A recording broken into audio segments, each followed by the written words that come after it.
حضور حاضر بھی ہے اور ناظر بھی ہے۔ ارے جب حاضر ہے تو چیخا کیوں مارتا؟ اور جو حاضر ہوتا ہے وہ موجود ہوتا ہے، حاضر بھی ہے موجود بھی ہے، پھر 15 20 25 وہ بھی لاؤڈ اسپیکر میں چیخ پکار کی کیا ضرورت ہے؟ لیکن عقیدہ خراب۔ حضور حاضر ہے، مصلی پر نہیں جانا چاہیے امام نے، کیونکہ حضور حاضر ہے۔ حضور کو مقتدی بنانے کی کس میں ہمت ہے؟ حضور کو کون اپنے مقتدی بنائے گا؟ کس کی شان ہے؟ مصلی پر کیسے چلے جاتا ہوں؟ مصلی پر تو نہیں جانا چاہیے جب حضور حاضر ہے۔ تو عقیدے بنا لیا کچھ کا کچھ، جیسے اللہ حاضر و ناظر ہے ویسے حضور بھی حاضر و ناظر ہے۔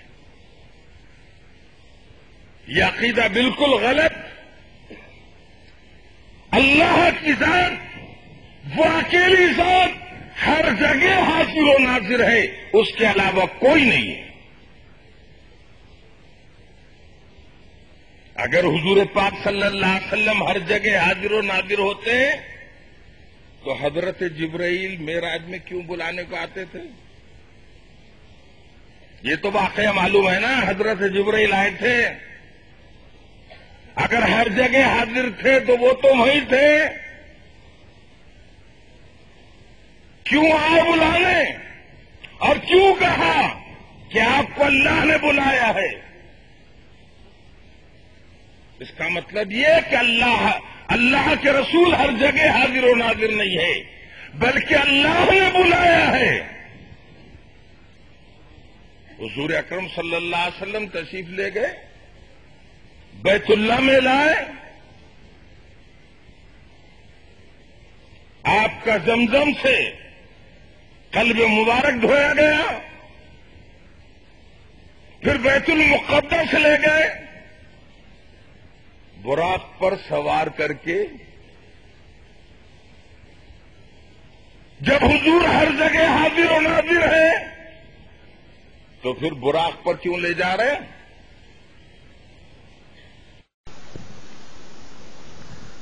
الگ تحقیق مبتدین 3 وجہ سے کافر ہے۔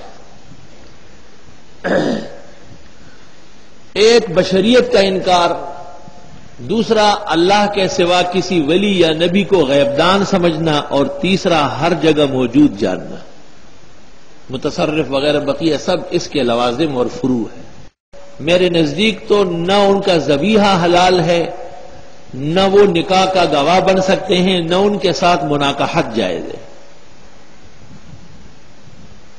اور ان کی اقتداء میں پڑھی جانے والی تمام نمازیں واجب الادا ہے، واجب الادا۔ اجتناب بھی کرنا چاہیے۔ ایک بہن فرماتی ہیں کہ کیا تمام انبیاء علیہم السلام کو حاضر و ناظر ماننا چاہیے؟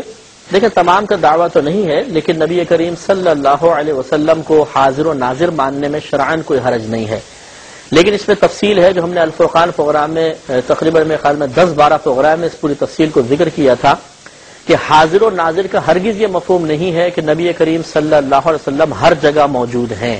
جس کا یہ تصور ہے اس نے غلط تصور قائم کیا ہے، جس کو پر نہ قرآن ڈال ہے، نہ حدیث ہے، نہ کسی بزرگ نے اپنی کتاب میں لکھا ہے، بلکہ حاضر و ناظر کے شرعی معنی یہ ہوتے ہیں کہ عظیم الشان قوت و قدرت رکھنے والا ایک مقام پر بیٹھ کر پوری کائنات کو اس طرح دیکھے جیسے یہ ہتھیلی دور و نزدیک کی آواز سننے پہ قدرت رکھتا ہو، پوری کائنات کو جیسے ہتھیلی اس طرح دیکھ رہا ہو، جہاں جانا چاہے پل بھر میں بعطائے الہی تصرف کر سکتا ہو، چاہے بیٹھے بیٹھے کرے، چاہے جسم کے ساتھ وہاں پہنچ جائے، اور جو چاہے اللہ تعالیٰ کی عطا سے جس کو دینا چاہے وہ اس مقام سے دے سکے۔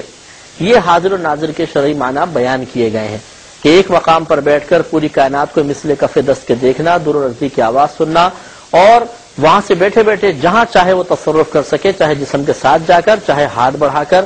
یہ مفہوم حاضر و ناظر کا ہے۔ یہی وجہ ہے کہ شرعی لحاظ سے اللہ تعالیٰ کے لیے حاضر و ناظر کے لفظ استعمال نہیں کر سکتے ہیں، کیونکہ اس کے لیے پہلی شرط یہ ہے کہ ایک مقام پر بیٹھ کر اور اللہ تبارک و تعالیٰ کسی خاص مقام یا جگہ میں نہیں ہے. تو یہ نبی کریم صلی اللہ علیہ وسلم کے لیے تصور رکھا جاتا ہے کہ حاضر ناظر کا مفہوم آپ کے لیے یہ ہے کہ مدینہ منورہ میں آپ اپنی قبر انور میں بالکل اسی طرح حیات ہیں جیسے آج سے کم و بیش 1500 سال پہلے آپ دنیا میں جلوہ افروز تھے. اور ابن ماجہ کی بے شمار روایات اس پر، ابن ماجہ اور دیگر کتب حدیث کی روایات اس پر دال ہیں. علامہ جلال الدین سیوطی رحمۃ اللہ علیہ نے اس پہ رسائل لکھے ہیں باقاعدہ. تو نبی کریم صلی اللہ علیہ وسلم اپنی قبر انور میں حیات ہیں، پوری کائنات کو اس طرح ملاحظہ فرما سکتے ہیں جیسے یہ ہتھیلی دور و نزدیک کی آواز سننے پر اللہ کی عطا سے قدرت رکھتے ہیں، اور آپ کائنات میں تصرف فرمانے پر قدرت آپ کو حاصل ہے. لیکن یہ تمام کی تمام چیزیں آپ کی ذاتی نہیں ہیں بلکہ صرف اور صرف اللہ تبارک و تعالیٰ کی عطا کردہ ہیں، عطائی ہیں. اللہ نے آپ کو یہ قدرت عطا فرمائی. اب ان میں سے ہر ایک پر دلیل موجود ہے کہ آپ کی حیات کے اوپر، آپ کے دور و نزدیک کی آواز سننے پر، آپ کے پوری کائنات کو مثل کف دست دیکھنے پر، اسی طرح پوری کائنات میں تصرف پر قدرت حاصل ہونے پر، سب پر دلائل موجود ہیں. لیکن قلت وقت آڑے ہے اور یہاں پہ ہم بیان نہیں کر سکتے. کبھی ہماری الفرقان کی سی ڈیز اگر ریلیز ہوئیں اس میں حاضر و ناظر کا جو ٹاپک ہے وہ آپ پروگرام لے لیجئے گا اور پھر اس کو آپ ایک دفعہ ملاحظہ فرمائیں. انشاءاللہ بکثرت دلائل اور سینکڑوں حدیثوں سے یہ چیز ثابت کی گئی ہے کہ ایسا ممکن ہے. چنانچہ اگر کوئی اللہ تبارک و تعالیٰ کی قدرت کو نہیں مانتا ہے، کہ ہم نہیں مان سکتے کہ اللہ تعالیٰ ایک انسان کو ایک مقام پہ بیٹھ کے پوری کائنات دکھا دے، دور و نزدیک کی آواز سننے پہ قدرت دے دے، ہم نہیں مانتے، تو پھر یہ اس کو اپنا عقیدہ خود درست کرنا چاہیے. آج سائنسی ایجادات نے مسلمانوں کے اس عقیدے کو بالکل درست ثابت کر دیا ہے کہ ایسا پاسبل ہے. ایک مقام پہ بیٹھ کر ایک شخص ایک کمرے میں بیٹھ کر سیٹلائٹ کے ذریعے پوری دنیا کو دیکھ سکتا ہے. گوگل ارتھ کھول کر دیکھ لیجئے، پوری دنیا میں جہاں چاہنا جائیں پل بھر کے اندر آپ کو ایڈریس معلوم ہو جائے گا. اسی طریقے سے دور و نزدیک کی آواز سننے کے اوپر قدرت آپ کو بھی حاصل ہو گئی ہے. یہاں موبائل نمبر ملائیں، امریکہ میں بیٹھے ہوئے شخص ایک لمحے کے اندر اس کو کال پہنچتی ہے اور آپ باتیں شروع کر دیتے ہیں. ایک آپ یہاں پہ بیٹھے ہیں لائیو یو ایس اے کے اندر، یو کے اندر کوئی میچ چل رہا ہے، آپ یہاں بیٹھ کے اس کو ملاحظہ کر رہے ہیں. تو جب ایک آپ جیسے عام آدمی سائنسی ایجادات کے ذریعے تمام چیزیں حاصل کر چکے ہیں تو خود سوچئے کہ کیا اللہ تبارک و تعالیٰ اس پہ قدرت نہیں رکھتا کہ اپنے حبیب کریم صلی اللہ علیہ وسلم کو تمام چیزیں عطا فرما دے، کسی صحابی کو عطا فرما دے. میں بھی ہے تو بالکل پاسبل ہے، اس پہ کوئی انکار کی گنجائش نہیں ہے. اور جب صحیح حدیثیں قرآن کی آیات اس پر دال ہیں تو پھر انکار کرنے کا کیا فائدہ.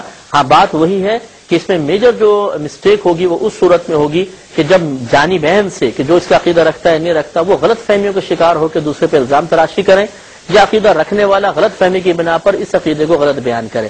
جیسے جاہل قسم کے لوگ یہی کہتے ہیں کہ حاضر ناظر کا مطلب ہے نبی کریم سامنے موجود ہیں، ہر جگہ موجود ہیں. کس نے کہا ہر جگہ موجود ہیں؟ آپ مدینہ منورہ میں اپنی قبر انور میں موجود ہیں، حیات ہیں، پوری کائنات کو ملاحظہ فرما رہے ہیں اور دور و نزدیک کی آواز سنتے ہیں، تصرف پر قدرت رکھتے ہیں. یہ حاضر ناظر کا معنی ہے اور یہی اپنے ذہن میں رکھیے.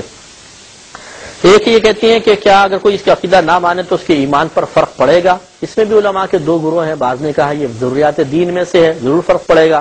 لیکن ہمارے نزدیک صحیح یہ ہے کہ اگر کوئی نبی کریم صلی اللہ علیہ وسلم کو حاضر و ناظر نہ مانے تو زیادہ سے زیادہ اسے گمراہ تو کہہ سکتے ہیں لیکن کافر نہیں کہہ سکتے. ایک مختصر سے بریک پہ جائیں گے، ہمیں یقین ہے آپ ہمارے ساتھ ہی رہیں گے. میرے